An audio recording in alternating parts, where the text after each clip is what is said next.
Hey, Amelia here. Let's see what's making news. You might remember comedian Celeste Barber's huge fundraising efforts to help people affected by the recent bushfires. She raised more than $50 million and promised to donate it to lots of different charities and organisations. But now a judge has ruled it can only go to the New South Wales RFS. So here's the deal.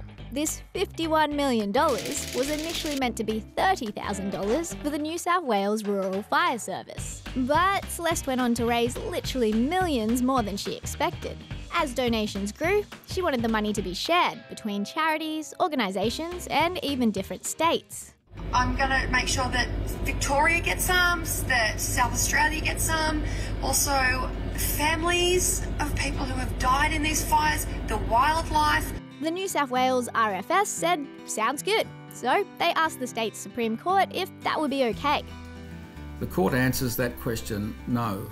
Basically, because the appeal was directed towards the RFS, that's where all the money had to go. While some people are disappointed, the funds are still going to help a lot of people. They're going to be doing trauma counselling. Money is going to families who lost firefighters. Yes, it's going to injured firefighters as well. It will also go to training and equipment. And as Celeste says, what it is doing is going to make such a difference. I want to give you guys more of the love. Swarms of locusts have invaded parts of northern India. Millions of the insects have taken over farmland, with some swarms stretching more than 5 kilometres. Locusts eat a lot and can quickly destroy large crops. They're a big problem for India's food security, and authorities are spraying pesticides to help contain them.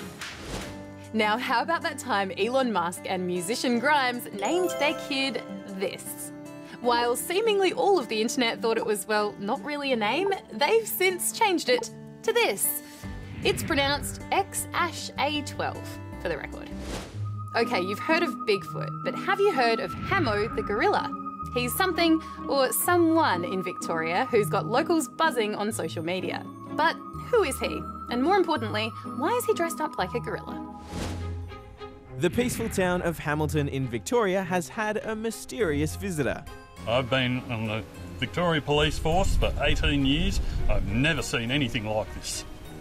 You expect these kind of things in Melbourne, but definitely not in country areas. Around Easter time, this primate appeared out of nowhere, donning a basketball jersey, a headband and a pair of red sneakers. He's of indeterminate species, but believed to be simian. Nicknamed Hammo the Gorilla, he's become a bit of a local celebrity. But who is the man behind the mask? The person behind the primate costume? Well, he won't say, and many agree it's a secret better kept under wraps. But what he will say is this. I'm Hammo the Gorilla. We've had to change his voice for obvious reasons. So, Hammo, why did you start running in a gorilla costume? If you saw a gorilla running down the street, you can't not be happy, really.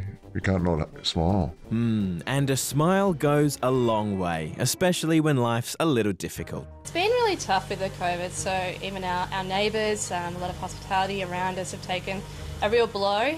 Everyone was frowning and confused, so that's probably a major reason why I started running as Hammo.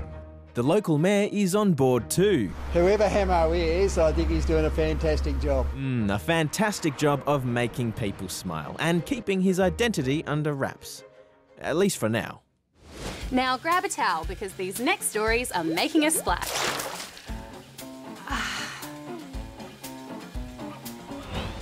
Check out this wave maker in South Korea that's making a real splash. Well, not a real one, because it's actually a big illusion created using 1,626 square metres of screens. That's about the size of 4 water-filled basketball courts, although I'm not sure why you'd fill a basketball court with water. If you dropped even just one of these animals into water, boy would it make a splash. But we wouldn't do that because these manatees are a threatened species, and these 2 rescued ones in Florida have just been released back into the wild, very gently. And speaking of weird-looking sea creatures, meet this baby beluga that's making a splash at an aquarium in Atlanta. The little calf is just a week old and was already 78 kilos when it was born. Well, I hope you had a whale of a time. If you did, then hit that subscribe button. Thanks for watching.